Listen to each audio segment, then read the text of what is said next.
नमस्ते। आज हम रीजनिंग का प्रैक्टिस सेट पहला देखेंगे जो कि railway NTPC RPF constable group D के लिए काफी इंपॉर्टेंट है, क्योंकि इस प्रैक्टिस सेट में जो प्रश्न दिए गए हैं इन्हीं टाइप के प्रश्न आपकी परीक्षाओं में पूछे जाएंगे।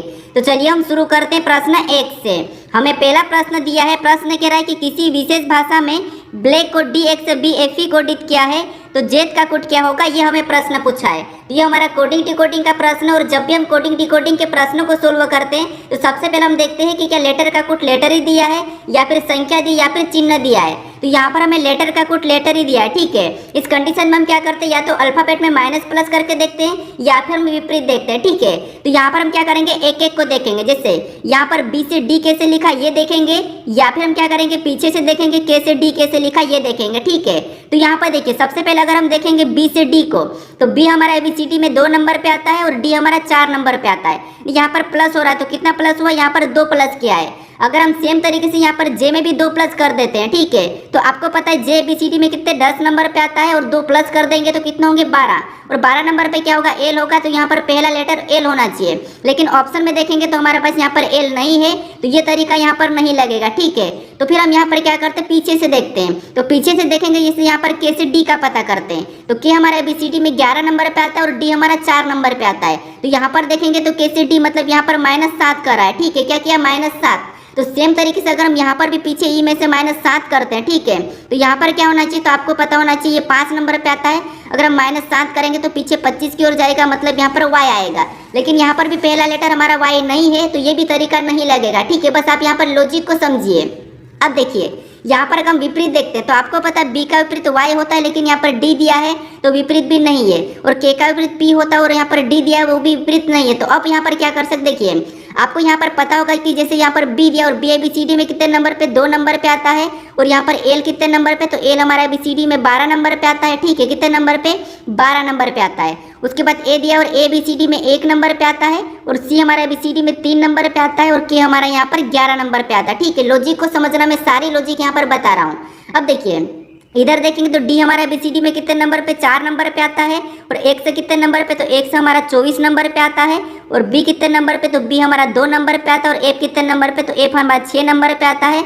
और वी कितने नंबर पे, तो वी हमारा 22 नंबर पे आता है, ठीक है। अब देखिए यहाँ पर अगर एक एक लेटर को देखते हैं तो यहाँ पर लेटर को देखिए, जैसे यहाँ पर हम इस 2 से देखेंगे तो 2 से 4 मतलब 2 गुना, 12 से 24 मतलब यहाँ पर भी 2 गुना, 1 से 2 मतलब यहाँ पर भी 2 गुना, और यहाँ पर 3 से 6 मतलब यहाँ पर भी 2 गुना, और 11 से 22 मतलब यहाँ पर भी 2 गुना, मतलब लेटर का 2 गुना करा है, ठीक है। क्या करा, लेटर का 2 गुना करा है। तो सेम तरीके से जेड का भी हम बताएंगे, ठीक है। अब देखिए आपको पता है यहाँ पर जे कितने नंबर पे आता है, 10 नंबर पे, और 10 का 2 गुना कितना होगा 20, और 20 नंबर पे हम क्या करेंगे, सीधे टी को लिख लेते हैं। उसके बाद यहाँ पर हम क्या करेंगे, सीधे टी को लिखेंगे। उसके बाद यहाँ पर ए, और ए 1 नंबर पे आता है, और इसका 1 का 2 गुना कितना होगा 2, ठीक है। तो यहाँ पर क्या होगा, 2 नंबर पे बी आता है, तो यहाँ पर हम बी को लिखेंगे। उसके बाद डी का, और डी हमारा एबीसीडी में 4 नंबर पे आता है, और 4 का 2 गुना 8 होता है, और 8 का हम सीधे यहाँ पर एच लिखेंगे। उसके बाद ई हमारा 5 नंबर पे आता है, और ई का मतलब 5 का 2 गुना कितना होगा 10, और 10 नंबर के आपको पता है क्या होता है, जे आता है, ठीक है। तो ये ऑप्शन में देखिए यहाँ पर टी बी एच जी, तो ऑप्शन नंबर हमें यहाँ पर बी में दिया है, तो ऑप्शन नंबर बी हमारा इस प्रश्न का सही जवाब होगा, ठीक है। अब आपको यहाँ पर मैं इतनी लॉजिक क्यों बताई, क्या कि आपको यहाँ पर वापस से रिवीजन हो जाए, ठीक है। अब चलिए हम बढ़ते हैं प्रश्न 2 पे। अब दूसरे नंबर का प्रश्न दिया है। अब प्रश्न कह रहा है कि नीचे दी गई श्रृंखला में प्रश्न चिन्ह के स्थान पर कौन सी संख्या आएगी। तो हमें यहाँ पर एक श्रृंखला श्रेणी दी और इसी में एक प्रश्नवाचक चिन्ह दिया है, यहाँ पर कौन सी संख्या आएगी ये हमें प्रश्न पूछा है, ठीक है।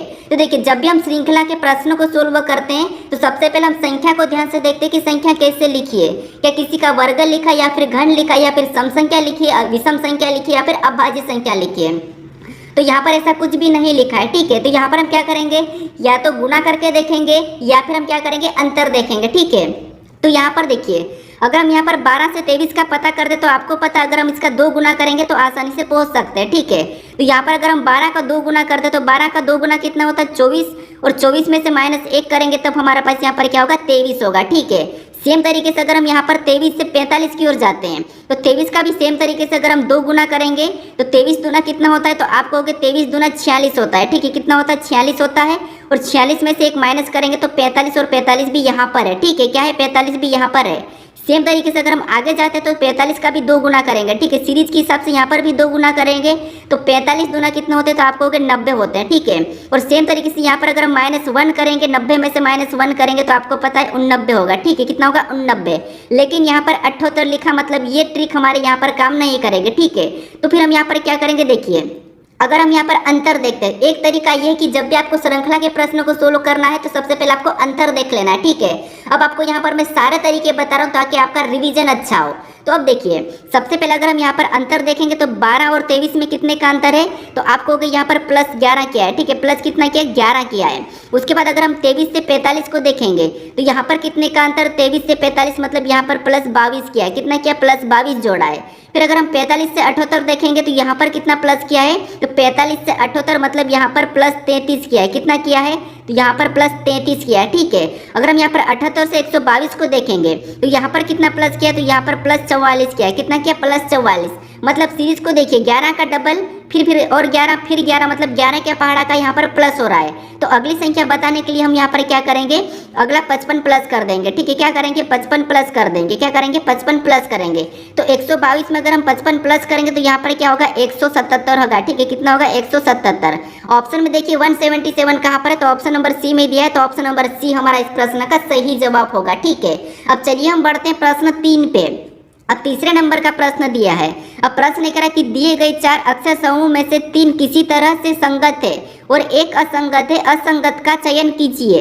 यानी हमारे पास यहाँ पर 4 अक्षर समूह ये दिए है, ठीक है। इनमें से 3 किसी तरह से संगत है लेकिन एक असंगत है, उसका ही हमें यहाँ पर चयन करना है, ठीक है। तो यहाँ पर देखिए तरीका क्या है, सबसे पहले हम क्या करेंगे, इनको अंकों में लिखेंगे। जैसे अंकों में लिखेंगे तो डी हमारा ABCD में 4 नंबर पे आता है और एफ हमारा 6 नंबर पे आता है, ठीक है। कितने, 6 नंबर पे। सेम तरीके से टी हमारा ABCD में कितने नंबर पे, 20 नंबर पे आता है। वाई हमारा 25 नंबर पे आता है। कितने नंबर पे, 25 नंबर पे। इधर अगर के की बात करेंगे तो के 11 नंबर पे आता है और जे हमारा ABCD में 10 नंबर पे आता है। सेम तरीके से एच कितने नंबर पे आता है, तो आप कहोगे एच हमारा ABCD में 8 नंबर पे आता है, ठीक है। एच हमारा ABCD में 8 नंबर पे आता है और पी हमारा ABCD में 16 नंबर पे आता है। अब देखिए सबसे पहले अगर हम इनका अंतर देखते हैं तो यहाँ पर इनका अंतर कितने का है, तो आप कहोगे 4 से 6 मतलब यहाँ पर +2 हुआ है, ठीक है। उसके बाद 20 से यहाँ पर 25 मतलब यहाँ पर कितना हुआ, तो आप कहोगे यहाँ पर +5 हुआ है। फिर अगर हम यहाँ पर देखेंगे 11 से 10 मतलब यहाँ पर -1 ही हुआ है, ठीक है। उसके बाद अगर हम यहाँ पर 8 से 16 मतलब यहाँ पर +8 हुआ है। क्या हुआ, +8। अगर हम यहाँ पर सभी को देखेंगे तो सारे यहाँ पर व्यंजन हमारे सवर्ण नहीं है, ठीक है। तो यहाँ पर अलग कैसे बताएंगे, क्योंकि यहाँ पर अलग अलग प्लस माइनस हो रहा है। तो इसका मतलब ये है कि देखिए यहाँ पर देखेंगे तो प्लस हुआ है, यहाँ पर प्लस हुआ है, यहाँ पर प्लस हुआ है, लेकिन यहाँ पर हमारा माइनस हुआ है। इसका मतलब ये है कि यहाँ पर ये जो हमारा क्या है, इन तीनों से अलग है। तो KG ऑप्शन में देखिए KJ, तो ऑप्शन नंबर हमें यहाँ पर डी में दिया है, तो ऑप्शन नंबर डी हमारा इस प्रश्न का सही जवाब होगा, ठीक है। बस आप यहाँ पर लॉजिक को समझते हुए चलिए, ठीक है। क्योंकि यहाँ पर देखिए रीजनिंग में आपको लॉजिक पता होना चाहिए, इसीलिए मैं आपको एक ही प्रश्न में 4-5 लॉजिक बताता हूँ, ठीक है। बाकी तो मुझे लॉजिक पता होती है, लेकिन आपको सारी लॉजिक आप क्या करना है, रिवीजन करवाना है, ताकि आपकी सारी लॉजिक खुल के आ जाए, ठीक है। इसलिए मैं सारी लॉजिक बता रहा हूँ, थोड़ा सा समय लगता है। अब चलिए हम बढ़ते हैं प्रश्न 4 पे। अब 4 नंबर का प्रश्न दिया है। अब प्रश्न कह रहा है कि निम्नलिखित में से कौन सा वेन आरेख निम्नलिखित वर्गों के बीच संबंध को सही ढंग से दर्शाता है। अब देखिए अगर आपको मैं सारी लॉजिक यहाँ पर नहीं बताता हूँ तो उससे क्या होगा कि मैं फटाफट से क्या करूँगा, प्रश्न लाऊंगा और फटाफट से जो लॉजिक लग रही है एक बार में बता के आगे बढ़ जाऊँगा, तो आप फिर बाद में सोचने की क्षमता आपकी खत्म हो जाएगी। इसलिए मैं आपको क्या करता हूँ, ज़्यादा से ज़्यादा लॉजिक बताने की कोशिश करता हूँ, फिर आपको मैं क्या करता हूँ, सोल्व करवाता हूँ, ठीक है। तो इसलिए सारी लॉजिक जो लगती है उसको ट्राई करना चाहिए। तो देखिए यहाँ पर हमें क्या करना है, 3 शब्द दिए और इनका हमें वेन डायग्राम क्या बन रहा है वो बताना है, ठीक है। तो देखिए जब भी हम वेन डायग्राम के प्रश्नों को सोल्व करते हैं तो सबसे पहले हम क्या करते हैं कि शब्दों को ध्यान से देखते हैं कि उनका शब्दों में आपस में कोई संबंध है या नहीं है। तो आपको पता है जो बर्तन है, बर्तन को आप जानते हो, सिल्वर को आप जानते हो, आभूषण को भी आप जानते हो। अब इनका आपस में संबंध तो है, लेकिन यहाँ पर प्रॉपर एग्जैक्ट संबंध नहीं है, बस यहाँ पर संबंध इनका कुछ वाला है। तो यहाँ पर हम डायग्राम क्या करेंगे, एक एक शब्द का बनाएंगे, ठीक है। तो देखिए सबसे पहले हम यहाँ क्या करते हैं, बर्तन का डायग्राम बना लेते हैं। तो ये हमने क्या किया, बर्तन का डायग्राम बना लिया। उसके बाद फिर हम यहाँ पर क्या करेंगे, दूसरे शब्द का बनाएंगे जो कि हमें दिया है सिल्वर। अब सिल्वर का डायग्राम बनाने से पहले आपको ये देखना है कि जो आपने यहाँ पर बर्तन का डायग्राम बना लिया है कि इनका सिल्वर के कोई संबंध है या नहीं है। तो आप कहोगे जो सिल्वर यानी कि जो चांदी होती है वो भी कुछ चांदी बर्तन यानी कि कुछ बर्तन चांदी के होते हैं, तो इसीलिए यहाँ पर क्या हो जाएगा, कुछ वाला बनेगा, ठीक है। क्योंकि कुछ बर्तन चांदी के होते हैं तो यहाँ पर कुछ वाला बनेगा। उसके बाद हम यहाँ पर क्या करेंगे, तीसरे शब्द का बनाएंगे जो कि हमें दिया आभूषण। अब आभूषण आभूषण का डायग्राम बनाने से पहले आपको देखना है कि जो हमने यहाँ पर बर्तन और सिल्वर का डायग्राम बना लिया कि इनका आभूषण से कोई संबंध है या नहीं है। तो आप कहोगे बर्तन का आभूषण से तो कोई संबंध नहीं, क्योंकि गहने वगैरह बर्तन से नहीं बनते हैं। गहने हमारे यहाँ पर सिल्वर से बनते हैं, तो यहाँ पर कुछ गहने और सारे गहने हमारे चांदी के नहीं बनते, इसलिए यहाँ पर भी कुछ वाला बनेगा। ठीक है, तो अब देखिए सबसे पहले बर्तन का बनाया था, तो बर्तन कुछ बर्तन चांदी के होते हैं, तो ये तो बात सही है। यहाँ पर हमने कुछ बर्तन चांदी दिखाया है, लेकिन यहाँ पर कुछ सिल्वर भी चांदी होती है। ठीक है, क्योंकि कुछ आभूषण जो होते हैं, कुछ गहने होते हैं, वो सोने के भी होते हैं, अदर के भी होते हैं, लेकिन बर्तन के नहीं होते हैं। तो यहाँ पर डायग्राम कैसा बनेगा, कुछ इस टाइप से बनेगा। ठीक है, ऑप्शन में देखेंगे तो ऑप्शन नंबर सी में हमें दिया है, तो ऑप्शन नंबर सी हमारा इस प्रश्न का सही जवाब हो जाएगा। अब चलिए हम बढ़ते हैं प्रश्न 5 पे।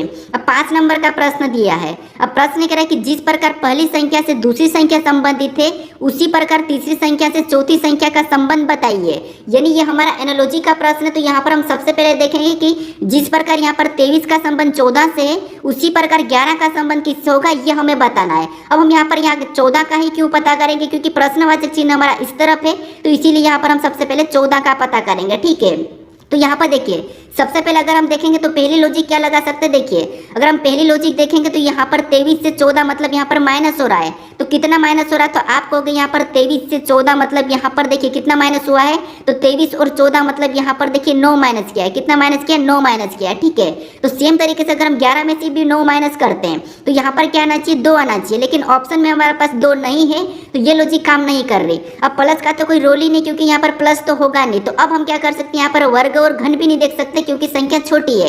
तो अगर हम इनको आपस में जोड़ लेते हैं, अगर हम इनको आपस में जोड़ते हैं तो कितने होंगे, 5 होंगे। और 5 का अगर हम 2 गुना करते हैं तो 5 का 2 गुना कितना होगा, तो आपको कहोगे 5 का 2 गुना 10, और 10 में जब 4 को जोड़ेंगे तब हमारे पास यहाँ पर 14 हो जाएंगे। ठीक है, अब ये लॉजिक काम करती कि नहीं देखते हैं।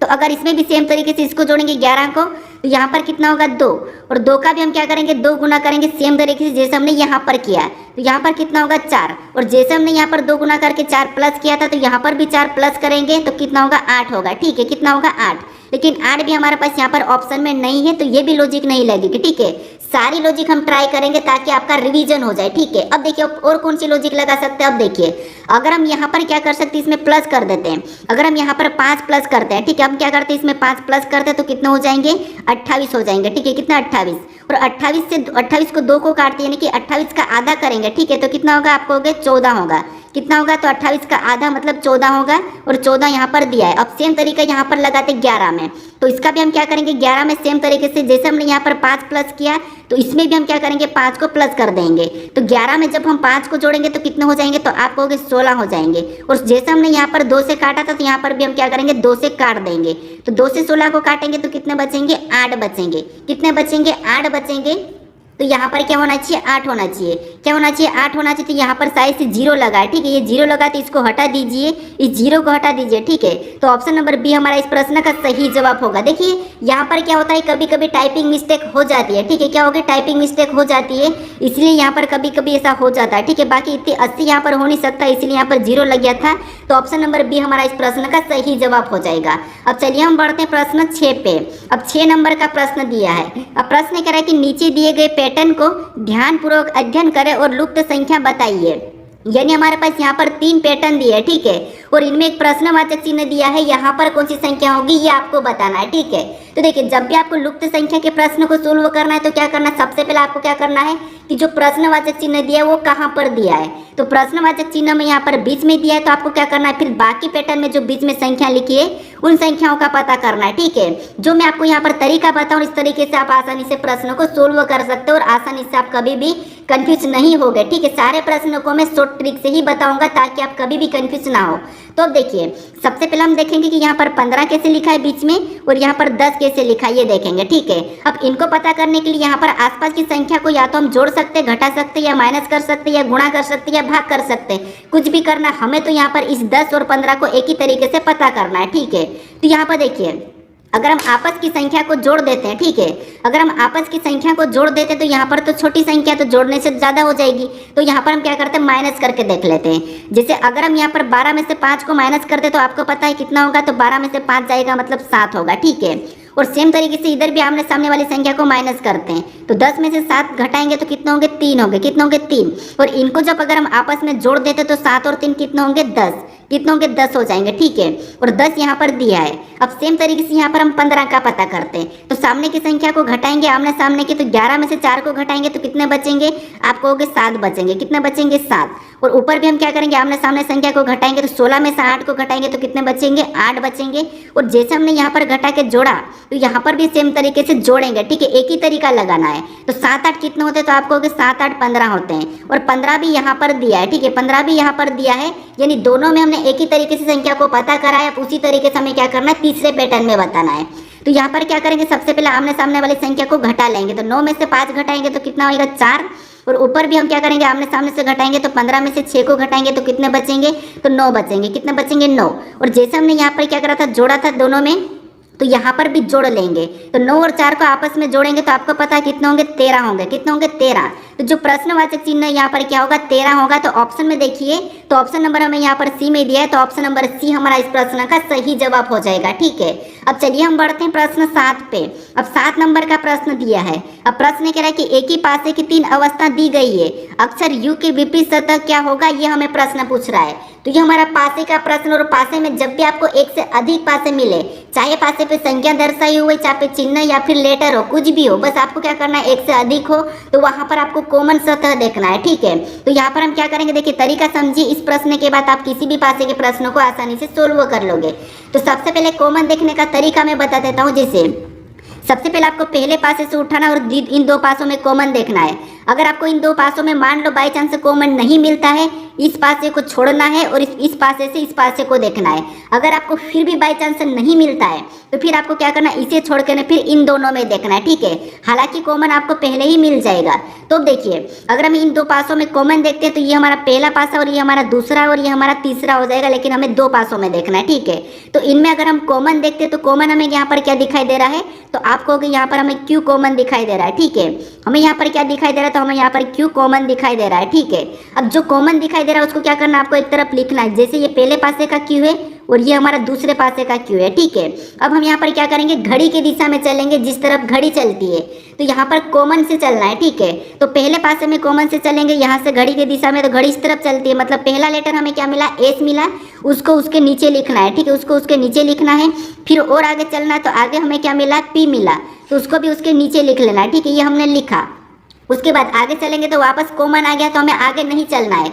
अब हमें क्या करना है, दूसरे पासे में चलना है। दूसरे पासे में घड़ी की दिशा में चलेंगे तो यहाँ से इधर चलेंगे, तो हमें यहाँ पर क्या मिला, आर मिला, तो आर को भी दूसरे पासे के नीचे लिखना है, ठीक है, इधर नहीं लिखना है। उसके बाद और आगे चलेंगे तो हमें यहाँ पर यू मिला, यू को भी हम क्या करेंगे, उसके नीचे लिख लेंगे, ठीक है। क्या करेंगे, उसके नीचे लिखेंगे। अब देखिए हमने यहाँ पर क्या करा, आमने सामने लिख लिया। अब ये हमारा पहले पासे का है और ये हमारा दूसरे पासे का है, तो यहाँ पर जो आमने सामने है, ठीक है, ये एक दूसरे के विपरीत हो जाएंगे। जैसे यहाँ पर पी का यू, यू का पी, एस का आर का एस हो जाएगा, और क्यू का हमारा जो बचा लेटर वो क्यू का होगा। तो कौन सा बचा, तो आपको टी बचा, वो यहाँ पर क्यू का हो जाएगा, ठीक है। अब हमें यहाँ पर सारे का हमने विपरीत पता कर लिया। हमें किसका पूछा है, तो हमें यहाँ पर यू का विपरीत पूछा है, तो यू का विपरीत हमें यहाँ पर पी दिखाई दे रहा है। तो पी ऑप्शन में देखिए, तो ऑप्शन नंबर डी में दिया है, तो ऑप्शन नंबर डी हमारा इस प्रश्न का सही जवाब होगा, ठीक है। आपको ये प्रैक्टिस सेट थोड़ा सा लंबा हो सकता है, लेकिन आपको यहाँ पर मैं सारी लॉजिक बता रहा हूँ, तो वो कैसी लग रही मुझे कमेंट करके जरूर बताइए, ठीक है। अब चलिए हम बढ़ते हैं प्रश्न 8 पे। अब 8 नंबर का प्रश्न दिया है। अब प्रश्न कह रहा है कि यदि पी, क्यू, आर और एस 4 क्रमानुसार महीने हैं, जिसमें से पी व एस 30 दिन के हैं, तो एस कौन सा महीना है, ये प्रश्न हमें पूछ रहा है, ठीक है। ये कैलेंडर का प्रश्न है, यहाँ पर आपको कोई कोड नहीं लगाना है। ये थोड़ा सा एडवांस प्रश्न है और पिछली बार एनटीपीसी में पूछा था, तो यहाँ पर थोड़ा सा ध्यान दीजिए, ठीक है। अब प्रश्न के कार्य, प्रश्न कह रहा है कि पी, क्यू, आर, एस ये 4 क्या है, क्रमानुसार महीने, मतलब लगातार 4 महीने हैं। तो मान लो ये पी है, ये भी एक महीना है, क्यू ये भी एक महीना है, ठीक है, क्यू भी एक महीना है, इसके बाद पी के बाद क्यू महीना है, और क्यू के बाद आर महीना है, और आर के बाद एस ये महीने हैं, ठीक है। ये 4 लगातार महीने हैं। हमें इसमें से ये कह रहा है कि यहाँ पर देखिए, जिसमें से पी और एस 30 दिन के हैं, मतलब पी हमारा क्या है, 30 दिन का है, और एस भी हमारा 30 दिन का है, ठीक है। ये हमारा क्या है, 30 दिन के। अब बीच में हमें यहाँ पर आगे पूछ रहा है कि एस कौन सा महीना है, मतलब एस कौन सा महीना है, ये हमें प्रश्न पूछ रहा है। तो यहाँ पर हम पता करेंगे तो आपको पता है कि महीने कैसे होते हैं, जैसे जनवरी 31 का होता है, फिर फरवरी 28 या 29 का, फिर 31, 30, 31, 30, 31 चलता है, एक छोड़ के एक। तो आपको पता है अगर हम यहाँ से ये अगर 30 का है तो अगला हमारा यहाँ पर 31 का होना चाहिए, फिर अगला वापस हमारे यहाँ पर क्या होना चाहिए, तो आपको होगी अगर ये 30 का है तो ये 31 का है तो यहाँ पर और 30 का होना चाहिए। लेकिन लगातार 30 का तो कोई ऐसा महीना ही नहीं है, लगातार 30 का तो कोई भी महीना नहीं है, ये तो आपको पता है। लेकिन लगातार 31 का महीना है, कौन से है, तो आपको होगा जुलाई और अगस्त, ये क्या है लगातार 30 के है। तो जैसे ये हमारा कौन सा हो गया, तो ये हमारा जुलाई हो गया और ये हमारा अगस्त हो गया। तो जुलाई से पहले आपको पता होता मई जून जुलाई, तो यहाँ पर भी जून आ जाएगा, तो ये 30 का जून होता है, जुलाई 21 था, अगस्त भी हमारा 31 का होता है, तो अगला हमारा सितंबर हो जाएगा। ठीक है, तो हमें पूछा है कि एस कौन सा महीना, तो एस हमारा यहाँ पर सितंबर है। तो ऑप्शन में देखिए सितंबर कहाँ पर है, तो ऑप्शन नंबर हमारे यहाँ पर डी में सी में दिया है, तो ऑप्शन नंबर सी हमारा इस प्रश्न का सही जवाब होगा। ठीक है, क्योंकि यहाँ पर जुलाई और अगस्त ये दोनों के दोनों क्या है 31 के है। ठीक है, तो ऑप्शन नंबर सी हमारा इस प्रश्न का सही जवाब होगा। ये प्रश्न कैसा लगा मुझे कमेंट करके बताइए। अब चलिए हम बढ़ते हैं प्रश्न 9 पे।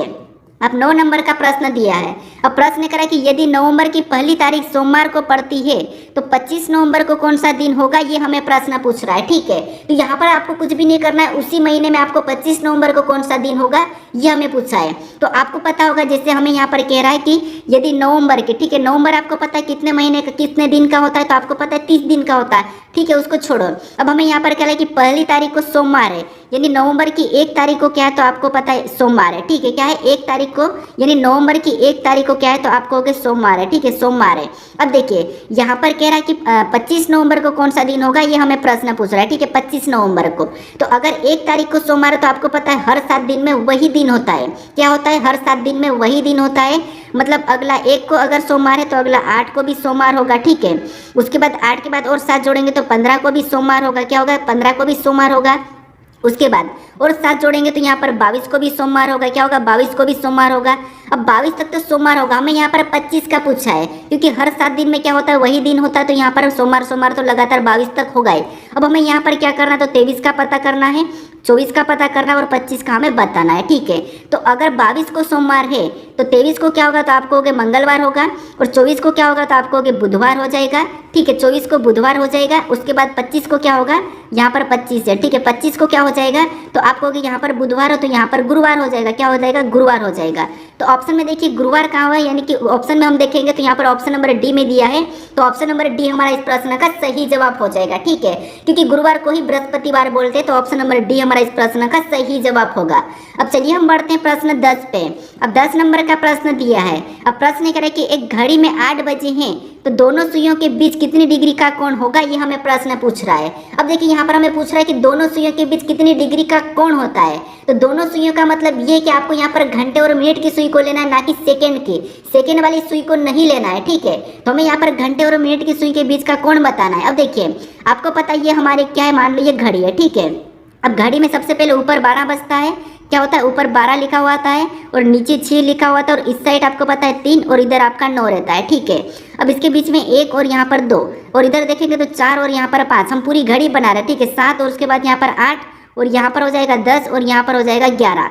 अब हमें यहाँ पर कह रहा है कि 8 बजे। ठीक है, यहाँ से ये 8 बजने, ये घड़ी घंटे का काटा है और ये हमारा मिनट का काटा है। ठीक है, तो 8 बजे है। ठीक है, यहाँ पर कह रहा है कि दोनों सुइयों के बीच कितने डिग्री का कोण बन रहा है, तो यहाँ पर पता है 1 घंटे में 30 डिग्री का कोण बनता है। ये आपको पता है घंटे और में घंटे की सुई बनाती है। ठीक है, तो यहाँ पर इसके बीच का देखेंगे तो यहाँ पर देखिए, यहाँ पर 1 घंटा है, यहाँ पर 2 घंटा, 3 घंटा और 4 घंटा। मतलब यहाँ पर 30 को हम क्या करेंगे, 4 से गुणा करेंगे तो आपको पता है कितना होगा, 120 हो जाएगा। मतलब 120 डिग्री का कोण बन रहा है। ठीक है, ऑप्शन में देखिए 120 कहाँ पर है, तो ऑप्शन नंबर ए में दिया है, तो ऑप्शन नंबर ए हमारा इस प्रश्न का सही जवाब होगा। ठीक है, अब चलिए हम बढ़ते हैं प्रश्न 11 पे। अब 11 नंबर का प्रश्न दिया है। प्रश्न कह रहा है कि एक कक्षा में रेणु की रैंक नीचे से 15वीं है, यदि कक्षा में 30 विद्यार्थी है तो ऊपर से उसकी रैंक कौन सी होगी, यह हमें प्रश्न पूछ रहा है। अब देखिए यहाँ पर इस प्रैक्टिस सेट में मैं सारे जो भी सिलेबस है, ठीक है, रेलवे का जो सिलेबस है उसके सारे सिलेबस से प्रश्न उठा के यहाँ पर मैं ऐड कर रहा हूँ। ठीक है, तो आप बता देना कि कौन से चैप्टर का प्रश्न छूटा या फिर कौन से प्रश्न के चैप्टर को और ज़्यादा लेना है, ये मुझे आप कमेंट करके बताइए। बाकी आपको मैं यहाँ पर सारे चैप्टर का बताऊंगा टाइप वाइज। ठीक है, तो हमें यहाँ पर ये हमारा ये रैंकिंग का प्रश्न है। अब देखिए यहाँ पर क्या करा कि कक्षा में रेणु की रैंक नीचे से 15वीं है तो यहाँ पर कक्षा में अगर 30 विद्यार्थी तो ऊपर से कौन सी होगी ये हमें पूछ रहा है। तो हम क्या करते हैं, जब भी हमें कुल विद्यार्थी दिया जाता है और यहाँ पर उसमें से कोई एक स्थान दिया जाता है, जैसे या तो दाएं बाएं या ऊपर नीचे ये दिया जाता है, आमने सामने कोई सा भी एक स्थान दिया जाता है, तो हम क्या करते हैं कुल में से घटा के एक प्लस कर देते हैं। तो कुल विद्यार्थी हमें यहाँ पर कितने 30 दिए हैं, तो यहाँ पर हम क्या करेंगे 30 में से जो हमारा यहाँ पर नीचे का स्थान इसे घटा के एक प्लस कर लेंगे। तो यहाँ पर देखिए इसमें से क्या करेंगे 15 को घटा लेंगे, ठीक है। तो 30 में से 15 को घटाएंगे तो आपको पता है 15 होगा, कितना होगा 15, और 15 में हम क्या करेंगे एक प्लस कर लेंगे तो हमारा एक ऊपर से स्थान निकल जाएगा। तो यहाँ पर कितना होगा 16 होगा। ऑप्शन में 16 को देखेंगे तो ऑप्शन नंबर हमें यहाँ पर 16 देखिए सी में दिया है, तो ऑप्शन नंबर सी हमारा इस प्रश्न का सही जवाब हो जाएगा, ठीक है। अब देखिए अगर आपको इसी में मान लो आपको दाएं बाएं, जैसे हमने हमारा देखिए ये वाला कौन सा है, तो आपको अगर नीचे से और ये हमारा ऊपर से। अब हम जब क्या करते हैं दाएं बाएं से हमें कोई दिए जाते, दाएं बाएं का हमें रैंक दी जाती है और हमें पूछा जाता है कि वहाँ पर कुल विद्यार्थी कितने हैं या कुल व्यक्ति कितने हैं, तो हम क्या करते हैं दाएं बाएं या ऊपर नीचे को दोनों को जोड़ के एक माइनस कर ले। तो यहाँ पर भी देखते हैं कि वापस से 30 विद्यार्थी आ रहे क्या, तो 15 और 16 को जोड़ेंगे तो आपको पता 31 होंगे, और दोनों को जोड़ दिया हमने कितना हुआ 31, और 31 में से एक माइनस करेंगे तो आपको पता कितना होगा 30 होगा। यानी यहाँ पर 30 विद्यार्थी हमारे वापस से आ रहे हैं, तो हमारा ये वाला सही स्थान है, ठीक है। तो ऑप्शन नंबर सी हमारा इस प्रश्न का सही जवाब हो जाएगा। अब चलिए हम बढ़ते हैं प्रश्न 12 पे। अब 12 नंबर का प्रश्न दिया है। अब प्रश्न कह रहा है कि सुप्रिया अखिल की बहन है, अखिल के पिता की माँ सुप्रिया से कैसे संबंधित है, ये हमें प्रश्न पूछ रहा है, ठीक है। तो ये हमारा कौन सा ब्लड रिलेशन का प्रश्न है, और आपको हर प्रैक्टिस सेट में आपको रिपीटेड टाइप नहीं मिलेगी, अलग अलग टाइप मिलेगी ताकि आपका प्रैक्टिस अच्छा हो जाए, ठीक है। अगर मैं वही टाइप आपको अगर करवा रहा हूँ तो क्या ही मतलब आपको प्रैक्टिस करने का, ठीक है। इसलिए हर प्रैक्टिस सेट में आपको अलग अलग टाइप मिलेगी, तो इसीलिए आप इस चैनल को सब्सक्राइब करके रख लीजिए, और अगर इस वीडियो को अभी तक लाइक नहीं कराए तो लाइक कर दीजिए, ठीक है। अब देखिए यहाँ पर कह रहा है कि सुप्रिया, ठीक है, सुप्रिया अखिल की बहन है, यानी ये मान लो ये सुप्रिया है, ठीक है, ये सुप्रिया है और सुप्रिया किसकी अखिल की बहन है, मतलब ये अखिल हो गया, ठीक है। मैं यहाँ पर प्रतीक ए ले रहा हूँ, ए मतलब अखिल, ए मतलब सुप्रिया। अब सुप्रिया क्या है, अखिल की बहन है, ठीक है, तो इसको हम माइनस लगा देते हैं, ये अखिल की बहन है और ये अखिल मतलब ये लड़का है, तो हम प्लस लगा लेते हैं, ठीक है। अब देखिए आगे करा कि अखिल के पिता, यानी अखिल के पिता, मान लो यहाँ पर अखिल के एक पिता है, ठीक है, ये अखिल के पिता है। आगे क्या कह रहा है, अखिल के पिता की माँ, अखिल के पिता की माँ मतलब इसके पिता की माँ, मतलब यहाँ पर एक और इसकी माँ है, ठीक है, इसकी क्या है माँ है, ठीक है। हम क्या करते हैं यहाँ पर जब भी हम क्या करते हैं रिलेशन देखते हैं तो हम क्या करते हैं बड़े उसको ऊपर लिखते हैं, छोटे उसको नीचे लिखते हैं, और अपने बराबर के रहते हैं उसको अपने साइड में लिखते हैं। जैसे ये भाई बहन में आता है, हमने साइड में लिखा है, ये बड़ा पिता है तो इसको ऊपर लिखा है, ठीक है। ये तरीका रहता है, ये मैं और बता दूंगा आपको। अब देखिए यहाँ पर क्या कह रहा है कि यहाँ पर माँ है, ठीक है, पिता की माँ, तो जो पिता की माँ है सुप्रिया से कैसे संबंधित है ये हमें प्रश्न पूछ रहा है, ठीक है। अब यहाँ पर आप क्या करते हैं, यहाँ पर आप गलती कर देते हो, ठीक है, यहाँ पर आप क्या करते हैं गलती करते हो, ये सब कुछ भी आप कर लेते हो लेकिन रिलेशन बताने में आप गलती कर देते हो, ठीक है। यहाँ पर आप क्या करते हो कि माँ की ये सुप्रिया क्या लगेगी, तो सुप्रिया क्या लगेगी, तो ये तो पोती लगेगी और पोती लगा के आप आगे बढ़ जाओगे, लेकिन नहीं, आपको यहाँ पर जिस भी नाम के साथ से लगा, जिससे पूछा जहाँ पर से लगा वहाँ से उल्टा बताना है। नहीं, माँ सुप्रिया से कैसे संबंधित है, सुप्रिया से, यहाँ पर से लगा तो आपको यहाँ पर उल्टा बताना कि सुप्रिया की ये उसकी माँ क्या लगेगी ये बताना है, सुप्रिया की ये वाली माँ क्या लगेगी ये बताना है। तो ये भाई बहन है तो ये मतलब ये सुप्रिया मतलब ये भी सुप्रिया का पिता है, और सुप्रिया के पिता की माँ मतलब सुप्रिया की क्या लगेगी, तो आपको कि दादी लगेगी, क्या लगेगी दादी लगेगी, क्योंकि मान लो ये सुप्रिया मतलब आप हो, ठीक है, और आपका भाई कौन है अखिल है, अखिल का पिता, अखिल का पिता मतलब आपका भी पिता, और आपके पिता की माँ मतलब आपकी कौन होगी दादी होगी। तो दादी हमें ऑप्शन नंबर कहाँ पर दिया, तो ऑप्शन नंबर हमें यहाँ पर बी में दिया है, तो ऑप्शन नंबर बी हमारा इस प्रश्न का सही जवाब होगा, ठीक है। तो यहाँ पर जिस भी नाम के पास आपको से मिले वहां से आपको उल्टा बताना, बस आप रिलेशन बताने में गलती कर देते हो, ठीक है। अब चलिए हम बढ़ते हैं प्रश्न 13 पे।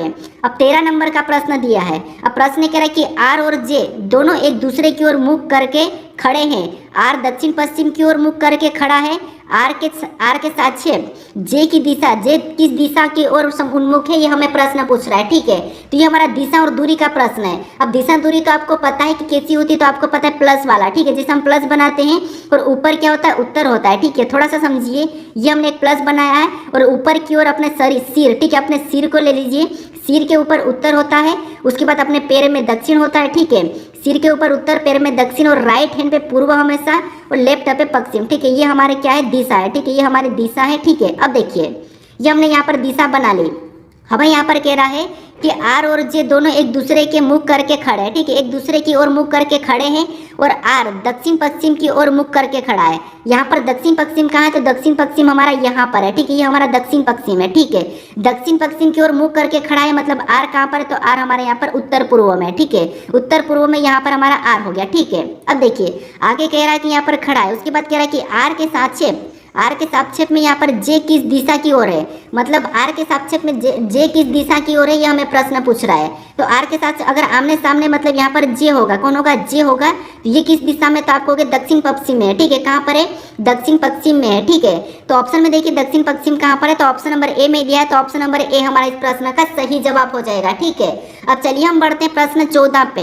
अब 14 नंबर का प्रश्न दिया है। अब प्रश्न कह रहा है कि यदि कोड बराबर 6241, मेड बराबर 5346 और कम बराबर 3124 लिखा है और यहाँ पर 2 बराबर 27 लिखा, तो यहाँ पर डम बराबर क्या होगा, ये हमें प्रश्न पूछ रहा है, ठीक है।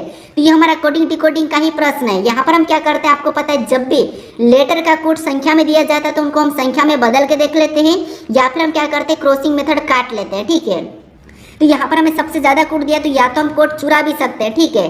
तो यहाँ पर अगर हम देखेंगे तो यहाँ पर डी का कोड 4 लिखा है और यहाँ पर भी डी का कोड 4 लिखा है, लेकिन इधर यहाँ पर 4 जो लिखा है, यहाँ पर ई का कोड लिखा है, तो हम कोड तो चुरा नहीं सकते। अगर हम डी का कोड 4 रख लेते हैं तो 4 तो हमारे पास यहाँ पर ऑप्शन में है नहीं, तो ये तरीका तो काम नहीं करता है, ठीक है। अगर हम यहाँ पर सी को देखेंगे, सी ABCD में 3 नंबर पे आता है, ये 6 नंबर पे आता है, तो यहाँ पर 6 लिखा है, ठीक है, सी 3 नंबर पे यहाँ पर 6 लिखा, मतलब ये भी काम नहीं कर रहा है, क्योंकि यहाँ पर भी एम को देखिए 13 नंबर पे आता है, लेकिन यहाँ पर 5 लिखा, तो ये भी काम नहीं करेगा, प्लेस वैल्यू काम नहीं कर रही, ठीक है। तो आपको यहाँ पर क्या करना है, कॉमन देख के काटना है। अब कैसे काटना है, तो यहाँ पर देखिए, अब यहाँ पर क्योंकि रेलवे में आपको यहाँ पर कॉमन देख के काटने का ही प्रश्न पूछ रहा है, जैसे कॉमन कैसे देखना है, तो यहाँ पर देखिए कोड हमें लिखा है, यानी कि कोड का कोड क्या दिया है, तो आपको कोड बराबर क्या लिखा है, तो यहाँ पर लिखा है 6241, ठीक है, कितना लिखा है 6241, और मेड बराबर क्या लिखा है, तो यहाँ पर हम मेड बराबर भी लिख लेते हैं, तो मेड बराबर, ठीक है, मेड बराबर क्या लिखा है, तो मेड बराबर हमारे पास यहाँ पर लिखा है 5346, क्या लिखा है, तो आपको 5346 लिखा है, ठीक है। अब देखिए उसके बाद यहाँ पर कम बराबर क्या लिखा है, तो कम बराबर हमारे पास यहाँ पर लिखा है, तो देखिए कम बराबर हमारे पास यहाँ पर लिखा है 3124 लिखा है, ठीक है, कितना लिखा है 3124। उसके बाद यहाँ पर 2 बराबर क्या लिखा है, तो यहाँ पर देखिए अगर हम 2 बराबर की बात करते हैं तो 2 बराबर हमारे पास यहाँ पर 27 लिखा है, ठीक है, कितना लिखा है 27। अब हमें यहाँ पर कॉमन देख के काटना है और यहाँ पर हमें डोम का बताना है, ठीक है। तो यहाँ पर अगर हम कॉमन देखेंगे तो हम पहले 2 में देखते हैं, ठीक है। तो यहाँ पर कॉमन हमें क्या देखने को मिल रहा है, तो आपको यहाँ पर ई देखने को मिला है, तो ई को हम यहाँ पर भी क्या करेंगे, कॉमन संख्या काटेंगे, तो हमारे कॉमन यहाँ पर 4 कट रहा है, ठीक है, क्या कट रहा है, 4 कट रहा है, ठीक है। उसी बात और डी भी हमें देखने को मिलता है, डी को भी हम यहाँ पर काटते हैं, तो यहाँ पर 6 को हम काट लेते हैं, ठीक है। तो डी का कोड आपको यहाँ पर 6 मिल गया और 6 ऑप्शन में दिया है, मतलब ये 6 हमने यहाँ पर लिख लिया, ठीक है। ये हमने यहाँ पर क्या करा, डी का कोड 6 लिख लिया। उसके बाद और हम देखेंगे तो यहाँ पर और कॉमन नहीं मिला है, लेकिन यहाँ पर इससे और इससे देखेंगे तो यहाँ पर सी भी कट रहा है और ऊपर देखेंगे तो यहाँ पर 2 भी कट रहा है, ठीक है। मतलब यहाँ पर भी कोड हमारे यहाँ पर क्या निकला है, तो आपको हो गए ओ का, यहाँ पर ओ का कोड हमारा जो बचा वो 1 हो जाएगा, तो यहाँ पर इसका 1 होगा, मतलब 61 हमारे पास दोनों में ऑप्शन बी और यहाँ पर डी में तो नहीं है, ठीक है। उसके बाद और कॉमन देख के काटते हैं, तो और हमें यहाँ पर काटने क्या कट रहा है, तो आपको यहाँ पर हमें क्या कट रहा है, तो आपको यहाँ पर हमें इसमें एम कट रहा है, ठीक है। इधर अगर हम एम को काटेंगे तो ये हमने एम को काटा, और इधर यहाँ पर किसको काटेंगे, तो यहाँ पर हमारा 3 कॉमन है, ठीक है, तो 3, तो यहाँ पर क्या हो जाएगा, अगला हमारा एम का 3 होगा, ठीक है। तो 3 हमें ऑप्शन नंबर ए में दिखाई दे रहा है, तो ऑप्शन नंबर ए हमारा इस प्रश्न का सही जवाब हो जाएगा, ठीक है। तो आपको यहाँ पर क्या करना है, ज्यादा एग्जाम्पल मिले तो कॉमन देख के काटना है। अब चलिए हम बढ़ते हैं प्रश्न 15 पे। अब 15 नंबर का प्रश्न दिया है। अब प्रश्न कह रहा है कि यदि अंग्रेजी वर्णमाला के अक्षरों को उल्टे क्रम में लिखा गया हो तो 13वें अक्षर और 25वें अक्षर के बीच कौन सा अक्षर होगा, ये हमें प्रश्न पूछ रहा है। मतलब उल्टे क्रम का मतलब ये है कि जैसे हमने यहाँ पर ए बी सी डी करके लिखते हैं ना, ऐसा नहीं, आपको यहाँ पर जेड से चलना है, जेड वाई, ठीक है, ऐसा करके आपको यहाँ पर ए तक चलना है, ये उल्टा क्रम का है। लेकिन हमें यहाँ पर कह रहा है कि 13वें अक्षर और 25वें अक्षर के बीच कौन सा होगा, तो चाहे आप उल्टे क्रम में लिखो या आप सीधे क्रम में लिखो, 13वां अक्षर तो हमारा उल्टे से भी कौन सा होगा, तो आपको हो गए ए नहीं होगा, ठीक है, क्या होगा, एन होगा। और 25वां इधर से कौन सा हो जाएगा, तो आप कहोगे 25वां हमारा यहाँ पर बी हो जाएगा, ठीक है, क्या हो जाएगा, बी हो जाएगा। अब इनके बीच में देखना है, तो अगर हम इनके बीच में देखते हैं, ठीक है, एक बार थोड़ा सा समझिए, जैसे 13वां तो हमारा क्या होगा, तो 13वां हमारा एन हो जाएगा और 25वां हमारा क्या होगा, बी होगा, ठीक है। अब इनके बीच में हमें पूछा है, तो एन से अगर हम इधर पीछे जाएंगे और बी से आगे जाएंगे, मान लो हम बी से जाते हैं तो सी हो गया, सी के बाद यहाँ पर डी हो गया, डी के बाद ई हो गया, फिर हमारा यहाँ पर एफ हो जाएगा, एफ के बाद जी होगा, फिर हमारा यहाँ पर एच होगा, एच के बाद यहाँ पर आई होगा, फिर जे होगा, फिर यहाँ पर के होगा, के बाद एल और यहाँ पर हमारा हो जाएगा एम। ठीक है, हमें यहाँ पर बीच का पूछा है। ठीक है, इनको नहीं लेना, इनके बीच का पूछा है। तो अब देखिए यहाँ पर बीच में देखेंगे तो यहाँ पर देखिए बीच में हमारा यहाँ पर क्या हो जाएगा, तो आप कहोगे हमारा यहाँ से ये 4 कट रहे, 5 ये हमारे यहाँ से निकल रहे हैं और 5 हमारे इधर से भी निकल रहे हैं। ठीक है, 5 हमारे यहाँ से भी निकल रहे हैं, तो बीच वाला लेटर जो मिला हमें एच मिला है, तो एच हमारा बीच में हो जाएगा। ठीक है, तो ऑप्शन नंबर ए हमारा इस प्रश्न का सही जवाब होगा एच। ठीक है, अब चलिए हम बढ़ते हैं प्रश्न 16 पे। अब 16 नंबर का प्रश्न दिया है। अब प्रश्न करें कि यदि प्लस का अर्थ गुणा और माइनस का अर्थ प्लस और यहाँ पर गुणे का अर्थ भागित और भागित का अर्थ माइनस, तो निम्न का मान क्या होगा, ये हमें प्रश्न पूछ रहा है। ठीक है, तो ये हमारा गणितीय संक्रिया का है, अर्थमेटिक का प्रश्न। तो यहाँ पर आपको क्या करना है, चिन्ह को क्या करना है, चेंज करके आपको यहाँ पर बोर्ड मास रूल से सोल्व करना है। ठीक है, तो यहाँ पर देखिए सबसे पहले हम यहाँ पर देखेंगे तो 4 को लिख लेते हैं। ठीक है, 4 को लिखा और यहाँ पर हमें प्लस का चिन्ह मिला है और प्लस का अर्थ यहाँ पर हमें गुणा कहा, तो यहाँ पर हम क्या करेंगे, गुणे का चिन्ह को लगाएंगे और अगली संख्या हम 22 को वैसे ही लिख लेंगे। ठीक है, उसके बाद फिर हमें यहाँ पर गुणे का चिन्ह मिला और गुणे का अर्थ यहाँ पर हमें भागित का, तो यहाँ पर हम क्या करेंगे, भागित का चिन्ह लगाएंगे और अगली संख्या 2 को लिख लेंगे। ठीक है, उसके बाद फिर हमें यहाँ पर भागित का चिन्ह मिला और भागित का अर्थ यहाँ पर क्या कहा, माइनस का, तो यहाँ पर हम माइनस लगा के अगली संख्या 4 को लिख लेंगे।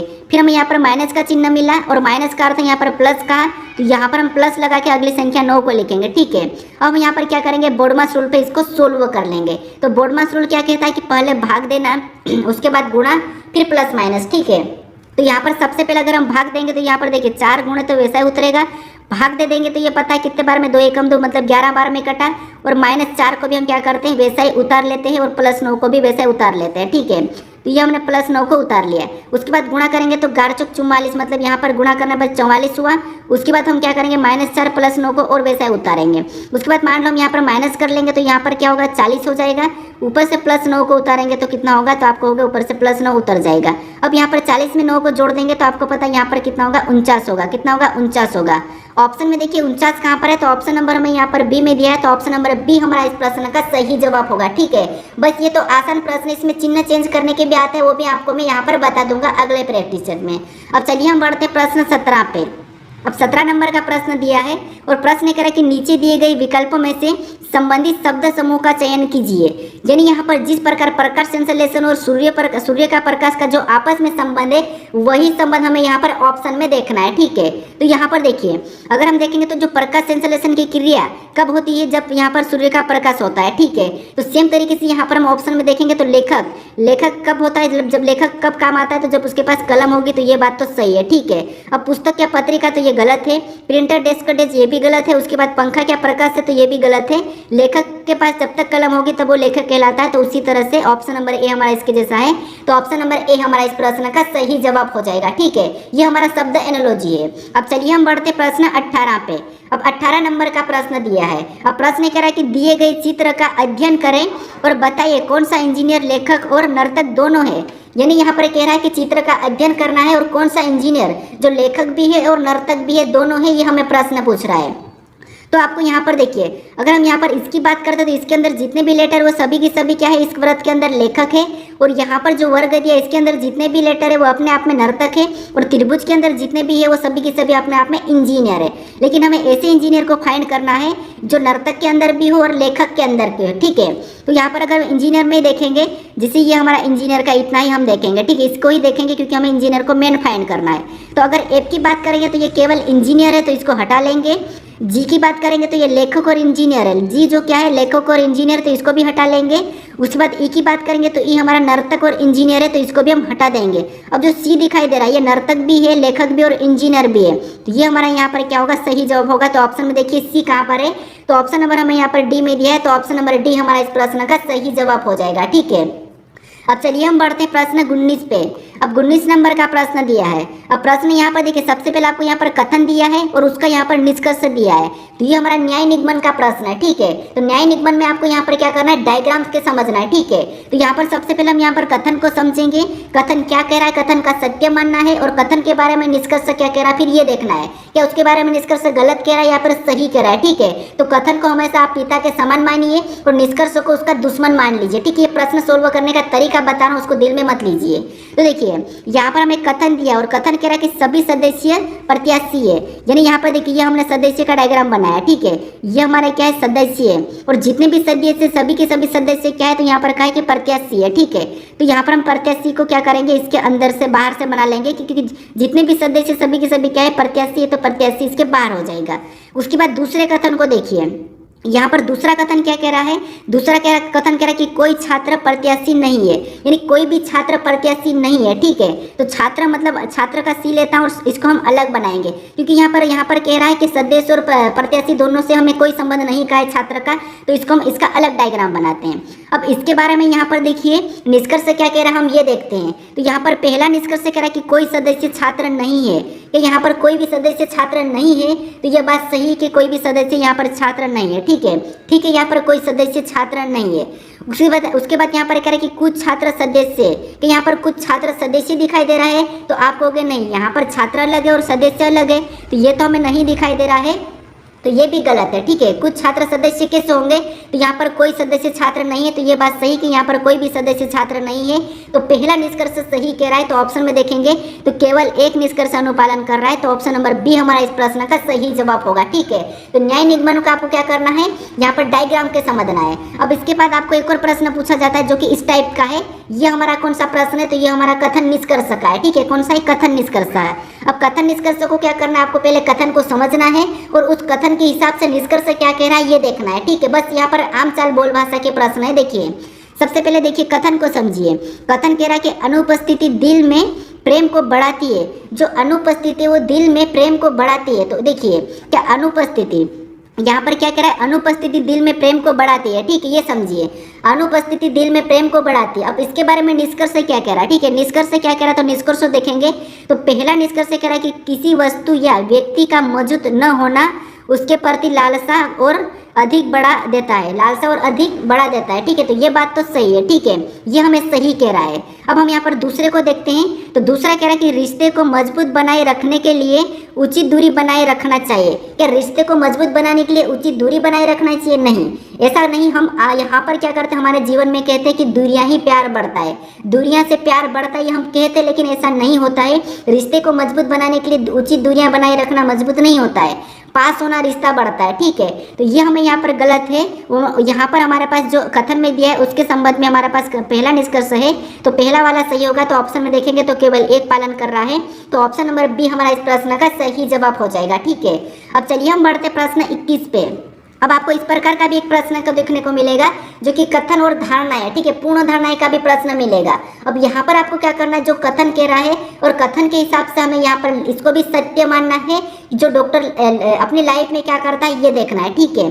तो यहाँ पर कथन कह रहा है कि सभी, यानी कथन कह रहा है कि अपनी दूसरी विजिट पर डॉक्टर ने नुस्खे को बदल दिया, यानी जो डॉक्टर है, ठीक है, किसी भी मरीज का इलाज कर रहा था, इलाज करने उसके घर जा रहा था, ठीक है, और क्या करा वो दूसरी विजिट पर, यानी कि दूसरी विजिट मतलब दूसरी बार गया और घर दूसरी बार जाने के बाद वो नुस्खे को बदल दिया, मतलब दवाइयाँ बदल दिया, ठीक है। तो यहाँ पर कथन क्या है हमारा कि अपनी दूसरी विजिट पर डॉक्टर ने नुस्खे को बदल दिया है, ठीक है। तो डॉक्टर क्या करा, दूसरी विजिट पर यहाँ पर नुस्खे को बदल दिया। अब उसके बारे में धारणा है क्या है हम देखते हैं। तो पहली धारणा है क्या है कि पिछले नुस्खे से रोगी को कोई लाभ नहीं हुआ था। क्या पिछले नुस्खे से रोगी कोई लाभ नहीं हुआ था, तो अगर उसने बदला, दूसरी विजिट पे अगर बदल दिया तो पिछले नुस्खे से रोगी को कोई लाभ नहीं हुआ होगा, इसलिए तो बदला, तो ये बात तो सही है। अब दूसरे को देखते हैं, तो दूसरी धारणा क्या है कि रोगी ने पहले नुस्खे को गंभीरता से नहीं लिया। क्या जो रोगी है, ठीक है, क्या पहला जो नुस्खा दिया जाता है, जो हमें दवाइयाँ दी जाती है, क्या हम उसको गंभीरता से नहीं लेते क्या? तो जो डॉक्टर अगर हमें दिया है तो हमें उसको गंभीरता से लेते हैं, उसको खाते हैं, उसको प्रॉपर लेते हैं। तो ये तो गलत भाई, वो नहीं लिया होगा, ये तो गलत भाई, इसको तो हम कह नहीं सकते। इसलिए यहाँ अगर हाँ डॉक्टर यहाँ पर बदल रहा है तो बदल रहा है, इसका मतलब ये थोड़ी कि उसको कड़वी लगी होगी तो इसलिए बदल, नहीं, उसको पिछले नुस्खे से रोगी को कोई लाभ नहीं हुआ होगा इसीलिए तो वो बदला, ना कि उसको खाने में अच्छा नहीं लग रहा होगा, ऐसा तो हो ही नहीं सकता, क्योंकि डॉक्टर जो दवाई देते हैं उसको खाना पड़ता है। तो इसलिए दूसरा तो गलत है, पहला वाला धारणा है सही है। तो ऑप्शन में पहला देखेंगे तो केवल धारणा एक नहीं है, तो ऑप्शन नंबर बी हमारे इस प्रश्न का सही जवाब होगा, ठीक है। तो ये 3 प्रश्न में से आपको 2 प्रश्न एग्जाम में देखने को मिलेंगे और डेली में आपको तीनों प्रकार के तीनों चैप्टर के प्रश्न यहाँ पर प्रैक्टिस करवाऊंगा, ठीक है, क्योंकि रेलवे में आपको 100% देखने को मिलेंगे। अब चलिए हम बढ़ते प्रश्न 22 पे। अब 22 नंबर का प्रश्न दिया है। अब प्रश्न कह रहा है कि दी गई प्रश्न आकृति कौन से विकल्प में सन्निहित है, घुमाने की अनुमति नहीं दी गई है। ठीक है, यानी जो प्रश्न आकृति हमें दी है ये आकृति किस उत्तर आकृति में सन्निहित है ये हमें देखना है, हमें घुमाने की अनुमति नहीं है, सेम वैसे ही वैसे उठा के रखना है। ठीक है, तो ये तो आसान प्रश्न है। देखिए सबसे पहले हम इस सीधी लाइन को चेक कर लेंगे, तो ऑप्शन में यहाँ पर कोई ऐसी सीधी लाइन है तो नहीं है, ऑप्शन ए में भी नहीं है। हाँ, ऑप्शन बी में हमें यहाँ से सीधी लाइन बनती हुई दिखाई दे रही है, ऑप्शन सी में नहीं दिखाई दे रही है, ऑप्शन यहाँ पर डी में भी कोई सीधी लाइन बनती हुई नहीं दिखाई दे रही, तो केवल हमारा ऑप्शन बी सही हो जाएगा। लेकिन हम पूरा चेक कर लेते हैं। अब हम क्या करते हैं, इसको उठा के लाते हैं। ठीक है, तो इसको भी उठा के देखेंगे तो आपको यहाँ पर ये वाला बनता हुआ दिखाई दे रहा है, ये बड़ा वाला यहाँ से ये वाला गोल गोल, हाँ मतलब ये वाला हमें मैच हुआ है, तो ऑप्शन नंबर बी हमारा इस प्रश्न का सही जवाब हो जाएगा। ठीक है, ये हमारा सन्निहित वाला था कि हमें आकृति किस विकल्प में दिखाई दे रही है ये हमें देखना है, तो आपको यहाँ पर परीक्षा में पढ़ना है। अब चलिए हम बढ़ते हैं प्रश्न 23 पे। अब 23 नंबर का प्रश्न दिया है और प्रश्न ये कह रहा है कि नीचे दी गई आकृति का दर्पण प्रतिबिंब चुने, यानी जो आकृति हमें यहाँ पर दी है इसका दर्पण प्रतिबिंब क्या होगा ये हमें बताना है। तो हमें पहले से यहाँ पर एम एंड रेखा दी है, तो हमें यहाँ पर अलग से कोई रेखा बनाने की जरूरत नहीं है। ठीक है, अगर दर्पण सिंपल कहता है और रेखा नहीं दी जाती तो हमें क्या करता है, इसको दाएं की ओर बताना होता है। ठीक है, तो यहाँ पर हम क्या करेंगे, एम एंड रेखा का बताएंगे। अगर हम एम एंड रेखा का बताएंगे तो ये नीचे की ओर चले जाएगा, इसका मतलब ये है कि ये वाला हिस्सा यहाँ आ जाएगा और ये वाला हिस्सा यहाँ ऊपर चले जाएगा। ठीक है, तो यहाँ पर देखिए ये ब्लैक वाला जो नीचे चले जाएगा, तो ऑप्शन में देखेंगे इस साइड में देखिए एक तो यहाँ पर भी नहीं है मतलब ये नहीं होगा, और यहाँ पर भी नहीं है मतलब ये भी नहीं होगा। ठीक है, नीचे की ओर जाएगा, ये हमारा नीचे की ओर चले जाएगा। ठीक है, जल दर्पण बनेगा। अब हम यहाँ पर देखेंगे तो इसमें हमारे पास ये भी यहाँ पर है और ये भी यहाँ पर, ये ठीक है, यहाँ पर व्हाइट है, यहाँ पर भी व्हाइट है, ये भी ठीक है। अब ऊपर व्हाइट वाला जाना चाहिए लेकिन यहाँ पर ब्लैक वाला है तो ये भी नहीं होगा, तो ऑप्शन सी भी हटेगा, ये हमारा ऑप्शन नंबर ए यहाँ पर मैच होगा। तो ऑप्शन नंबर ए वाला हमारा इस प्रश्न का क्या होगा, सही जवाब होगा। ठीक है, ये हमारा दर्पण प्रतिबिंब का प्रश्न है। ठीक है, अब चलिए हम बढ़ते हैं प्रश्न 24 पे। अब 24 नंबर का प्रश्न दिया है। अब प्रश्न ये कह रहा है कि दी गई आकृति में सीधी रेखाओं की कुल संख्या ज्ञात कीजिए, यानी इस आकृति में सीधी रेखाओं की कुल संख्या कितनी है ये हमें प्रश्न पूछ रहा है। अब आप कहोगे ये तो बहुत आसान प्रश्न है लेकिन रेलवे पूछ रही है तो आपको कराना जरूरी है। ठीक है, मेरा मकसद है। तो अब देखिए यहाँ पर हम क्या करेंगे, मेरा फर्ज बनता है आपको हर टाइप के प्रश्न बताना। देखिए ये प्रश्न रिपीट नहीं होगा, बस मैं आपको यहाँ पर बता रहा हूँ, खुल के बता रहा हूँ। अब देखिए यहाँ पर सीधी रेखा की बात करें तो सबसे पहले हम क्या करते हैं, इधर से रेखा को गिनते, तो एक हमारी ये हो गई, ये हमारी दूसरी हो गई, ये हमारी तीसरी हो गई, ये हमारी चौथी हो गई। ठीक है, 4 हमारी ये वाली रेखा है। उसके बाद मैं कलर चेंज कर रहा हूँ, उसके बाद ऊपर से खड़ी देखेंगे तो एक हमारी यहाँ से ये वाली हो गई, अब ये दूसरी हमारी हो गई, ये हमारी तीसरी हो गई, ये हमारी चौथी हो गई, तो 4 रेखा हमारी ये भी है। ठीक है, फिर और देखते हैं हम, तो और हमारी एक तो यहाँ से ये वाली बनी है एक, तो एक हमने इसको ले लिया, एक हमारी इधर से ये बनी है 2 और एक हमारी ये बनी 3, तो 3 हमारी ये हो रही है। अब टोटल इनको क्या करेंगे, प्लस कर लेंगे, तो 4 4 8 3 11। यहाँ पर सीधी रेखा कितनी, 11 है, तो ऑप्शन नंबर डी हमारा इस प्रश्न का सही जवाब होगा। ठीक है, कौन सा होगा, ऑप्शन नंबर डी। अब चलिए हम बढ़ते हैं प्रश्न 25 पे। अब 25 नंबर का प्रश्न दिया है। अब प्रश्न यहाँ पर देखिए कथन दिया है और यहाँ पर हमें निष्कर्ष दिया है, तो ये भी प्रश्न आपको देखने को मिला है। ये कौन सा है, तो ये आपको हो गया असमानता का प्रश्न है। ठीक है, असमानता का प्रश्न है। अब इनको कैसे सोल्व करना ये मैं आसान तरीका बताऊंगा, क्योंकि रेलवे में ये टाइप का भी प्रश्न आपको देखने को मिलेगा। ठीक है, क्योंकि हम प्रैक्टिस सेट रेलवे के लिए कर रहे हैं तो आपको रेलवे का ही प्रश्न मिलेंगे। तो देखिए यहाँ पर सबसे पहले आपको क्या करना है, कथन को समझना है। कथन को समझना आपको क्या करना है, इनको समझना है। ठीक है, तो देखिए कैसे समझना, सबसे पहले आपको इन चिन्हों को समझना चाहिए, चिन्ह के बारे में पता होना चाहिए। तो इस चिन्ह को क्या करना, जिस तरफ यहाँ पर जैसे ये मुंह खुला, इस तरफ जिस तरफ मुंह खुला वो उस लेटर से बड़ा होगा, बस इतना समझ लो। जिसके तरफ मुंह खुला वो उससे बड़ा। तो यहाँ पर अगर हम एस और यहाँ पर इसका रिलेशन देखेंगे, एस और एच का, तो मुंह किसकी तरफ खुला, तो आपको एच की तरफ खुला है, मतलब ये हमने एस बना लिया, और एच की तरफ मुंह खुला मतलब एच इससे बड़ा है, तो उसको हम क्या करेंगे, ऊपर लिखेंगे। जो बड़ा उसको ऊपर लिखेंगे। ठीक है, उससे बड़ा, क्योंकि जो बड़ा उसको ऊपर लिखेंगे, जिसके तरफ मुंह खुला मतलब वो बड़ा, उसके तरफ हम एक एक को पकड़ेंगे। ठीक है, अब हम क्या करेंगे, यहाँ पर एच और ए को देखेंगे। अब यहाँ पर किसकी तरफ मुंह खुला, तो आपको यहाँ पर हमारा ए की तरफ मुंह खुला है, मतलब एच से ए बड़ा है, एच से भी क्या है, ए बड़ा है, तो ए को हम और ऊपर लिखेंगे। ठीक है, उसके बाद और देखेंगे तो यहाँ पर हम इन दोनों के बीच में रिलेशन देखेंगे। इन दोनों के बीच में रिलेशन देखेंगे तो यहाँ पर तो बराबर है, बराबर का मतलब बराबर है, तो यहाँ पर एन और ए तो ये दोनों बराबर हो जाएंगे। ठीक है, उसके बाद और हम यहाँ पर एन और आई को देखेंगे तो यहाँ पर किसकी तरफ मुंह खुला, तो आप कहोगे एन की तरफ, मतलब जो एन है ये आई से छोटा है, एन जो क्या है ये आई से छोटा है, तो आई इसके ऊपर चले जाएगा और एन यहाँ पर छोटा हो जाएगा, तो ये हमारा आई हो गया। ठीक है, यहाँ पर ऊपर पेज खत्म हो रहा है तो मैं छोटा लिख रहा हूँ। उसके बाद और देखेंगे तो और यहाँ पर मुंह किसके तरफ खुला, तो आप कहोगे आई की तरफ खुला है, मतलब वी जो है वह आई से छोटा है, v क्या है वो i से छोटा है, v जो i से छोटा है तो i मतलब v कहाँ पर हो जाएगा, तो v इससे छोटा मतलब इसके आसपास हो जाएगा। ठीक है, तो ये हमारा क्या हो गया, v हो गया है। ठीक है, ये इनके आसपास में हो गया है। अब देखिए क्योंकि यहाँ पर मुंह हमारा i की तरफ खुला तो i बड़ा है v से, तो उसको वापस हमने नीचे लिख लिया। ठीक है, अब देखिए इसके बारे में हम अब निष्कर्ष को देखते हैं। तो पहला निष्कर्ष क्या कि h और i बराबर है। क्या आपको यहाँ पर h और i बराबर दिख रहा है क्या, तो आप कहोगे h i यहाँ पर है और h यहाँ पर, ये तो बराबर हो ही नहीं सकते, तो ये गलत है क्योंकि h और i यहाँ पर बराबर नहीं है हमारे पास इस डायग्राम में, तो ये गलत है। यहाँ पर बराबर कह रहा है और यहाँ पर हमारे पास बराबर नहीं है, तो ये गलत है। अब दूसरे को देखिए, दूसरा कह रहा है कि h और v बराबर है, कि यहाँ पर h और v बराबर दिखाई दे रहा है, तो नहीं। हाँ, यहाँ पर संभावना हो सकती है कि v यहाँ पर नीचे हो सकता है, लेकिन हमें ये थोड़ी ना कहा कि v हमारा n से छोटा है कि h से छोटा है, ये तो कहा ही नहीं, यहाँ पर हमें दिया ही नहीं था, तो ये भी नहीं है। ठीक है, ये भी गलत है, तो दोनों ही यहाँ पर गलत है, तो दोनों ही सत्य नहीं है, तो ऑप्शन नंबर सी हमारा इस प्रश्न का सही जवाब हो जाएगा। ठीक है, कि दोनों निष्कर्ष सत्य नहीं है, तो ऑप्शन नंबर सी हमारा इस प्रश्न का सही जवाब होगा। अब चलिए हम बढ़ते हैं प्रश्न 26 की ओर, और जो 26 नंबर का प्रश्न दिया ये आपके लिए टेस्ट क्वेश्चन है। ठीक है, तो प्रश्न ये कह रहा है कि निम्नलिखित विकल्पों में से संबंधित संख्या को चुनिए, यानी जिस प्रकार 8 का संबंध अगर 100 से है तो 12 का संबंध किससे होगा, ये आपको बताना है। तो ये हमारा नंबर एनालॉजी का ही प्रश्न है और पीछे हमने इसको सोल्व करा था। ठीक है, तो इसका सही जवाब क्या है ये मुझे कमेंट करके बताइए। अगर आप इस चैनल पर अगर इस चैनल को अभी तक आपने सब्सक्राइब नहीं किया है तो इस चैनल को आप जरूर सब्सक्राइब कर लीजिए और इस वीडियो को अपने दोस्तों तक शेयर जरूर कर दीजिएगा। ठीक है, तो चलिए हम मिलते हैं नेक्स्ट वीडियो में, और ये वीडियो आपको कैसा लगा ये मुझे आप कमेंट करके बताइए। आपको यहाँ पर डेली क्लास मिलेगी। ठीक है।